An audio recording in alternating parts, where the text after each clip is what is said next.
Hey there, Tumbleweed Joe. I'm a writer and a reader, and in light of those things, and in light of some of the alterations that we're seeing to some of the stories we love, I want to talk about something that I don't hear people talking about very much, and that is the question of what stories are and who owns them. So, I'm going to get right into it. And I'm drawing upon my own experience as a writer and my own experience as a teacher of literature and someone who reads a lot. So, stories, what are they? Stories work and resonate with readers because they have an inner life.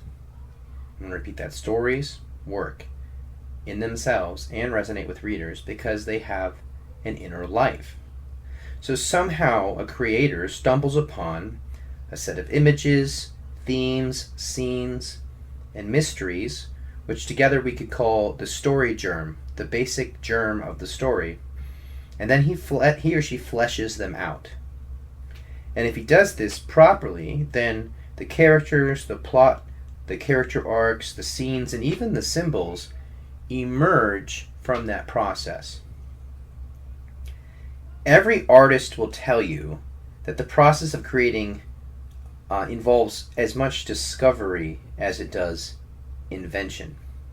Sometimes people think that writers are people who just make stuff up, but there's as much discovery as there is making up in the process of creating something. And I think that's probably true also for painters and musicians who are who have an idea for a song maybe, and then they get the guitar out and they just sort of pick it out. They strum it out and they figure out, okay, so this works, and then this would lead to this, and so on. Writing stories is a lot like that. What makes stories alive, then, is not arbitrary. The life of a story involves mysterious interplays between characters, their settings, their goals, their problems, and the themes or the felt ideas running through all of this, which is a kind of a soup which together makes a single living world. So the work of a writer is a bit like the work of an archaeologist. He finds some bones sticking out of the ground, and not archaeologist, but like paleontologist, but you can use the archaeologist as well. Maybe he finds a corner of a temple sticking out of the ground. I like to use the analogy of a buried giant. Maybe he finds a giant toe sticking out of the ground, and he starts digging around, and he says, well, what is this? What does this belong to? And that process of unveiling it is the process of writing a story. Pardon the background noise. So what I want to get at here is the idea that stories have an intrinsic life. Now, although it sounds weird to say that a story has an intrinsic life, that has a life inside it in and of itself, it may be strange to say why that is, but that is a reality that I think that most writers and most readers of literature and anyone who loves great stories, they experience that reality as a phenomenon regardless of whether they understand why it works that way. And this is one of those cases where we don't have to understand why a thing works to know that it is that it is. Long before we knew how stars worked, we knew that they were, bright points of light in the sky. And regardless of any theory we have about stories, what I'm describing as what they actually are in themselves. They are these living interplays, these dynamic realities that have a life of their own, however that comes about. So the first dimension of the story is its intrinsic life. And we can take a second dimension of it, and that would be its extrinsic life. X meaning out. So this already living thing forms relationships with minds external to the authors. It then becomes real for them. Somehow this thing that the author has invented / discovered, he puts it out there, and then it becomes a shared, subjective experience. It's subjective for each person, and yet somehow it transcends the subjectivity of the individual person receiving it, and it takes on a life of its own. It becomes a common reality. So there's something transcendental about good stories. Not only because, and for two reasons at least, not only because they have this life of their own, which seems to transcend the particular ingredients that go into making them up, but also in a second way, because that reality is then shared out with the common community. And so it becomes transcendental in another way, in that a whole community of people then experience it. So Spider-Man is a sort of common fact. We all know about Spider-Man, and we all can fix upon that idea as we could upon any other idea, like the idea of justice or a triangle or what have you. Somehow this character is out there and alive.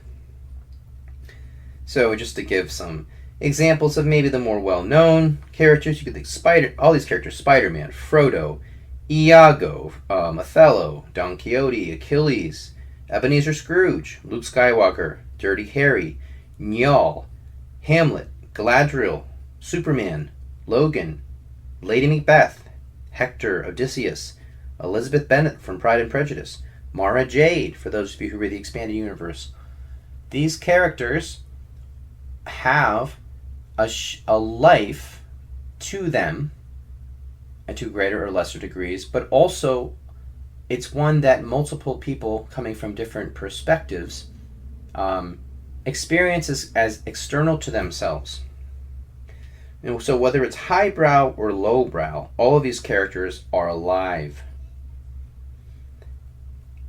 And that's what the first thing I want to establish about them. They live in themselves, and they live in the minds and hearts of others, far beyond the mind and the heart of the author himself. Now, not to get too philosophical, but let's step back a little bit and think about what it means to be alive.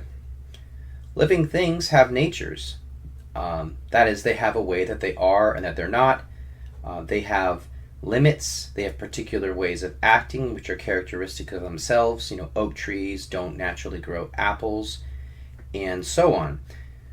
And persons are a kind of living thing that also goes beyond animals and plants. Persons have a certain character, which is a fusion of circumstances and their choices over time. They become something definitive. They go through a process to become something, and then they act in accordance with that, or they fail to act in accordance with that character. And the story of a person is the story of a character with a very definite nature, becoming more and more what it ought to be, or failing to do so. So, since characters are free to choose, they can vary, as can the various adaptations of them through time, but only within the limits established for them. They can't vary infinitely, or they'd cease to be that character. Alright, so when a company buys an IP, they do legally own the character, but they don't own them metaphysically. A character is who or she is, and only the accretions or variations of that character are dispensable when you adapt the character. The core character is not dispensable. So you can, let's say you make a comic book movie and Iron Man's in it. Well, of course, there's all kinds of things that have happened with Iron Man through the years, and there's no obligation to include all those things in the movie. But Iron Man still has to be fundamentally Tony Stark and Tony Starkish, and he has to have those fundamental qualities that you see over time in that character. Same with Daredevil or anything else. You can't just alter the core character. You have to keep that core character, even if you're showing him under a different mode or in a different circumstance or under the limitations of film. So, with that in mind, making a character act or speak in a manner radically different than he or she would is an attack on the character. It's an attack on both the character itself, on the intrinsic dimension of on the intrinsic life of the character, but it's also an attack on the character's extrinsic life, on its collective, subjective life within the audience. When you have a character in your hands, and that character is established, you have a very heavy obligation as you go forward with this character to grow this character in a way that is conformity with that which makes the character himself or herself, and those struggles and those changes have to happen within that interior dynamic logic that makes the character what it is. Otherwise, you risk both killing the character, not the original character, because he'll still be alive, but killing your version of the character, and also attacking his collective life within. But these large companies that take characters, stories, highbrow or lowbrow, historical or invented, anything from Shakespeare to Resident Evil, from Joan of Arc to Achilles, and they take them and they ignore or actively work against the very core value that made them valuable in the first place, leading to them being a economically valuable IP. They seem to think that by buying the IP, they have quote unquote bought the story. But you can't buy a story. In a sense, you cannot really buy Spider-Man any more than you can buy the idea of a triangle. You can't buy Galadriel in such a way that you therefore can make her whatever you want, any more than you can buy 1 + 1 = 2 and make 1 + 1 = whatever you want.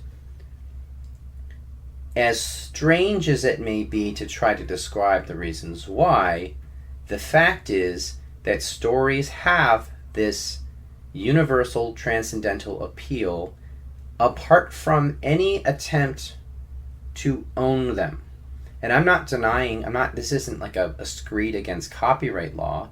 I understand that we have to have ways to adjudicate ownership to the rights of authorship and distribution and so on.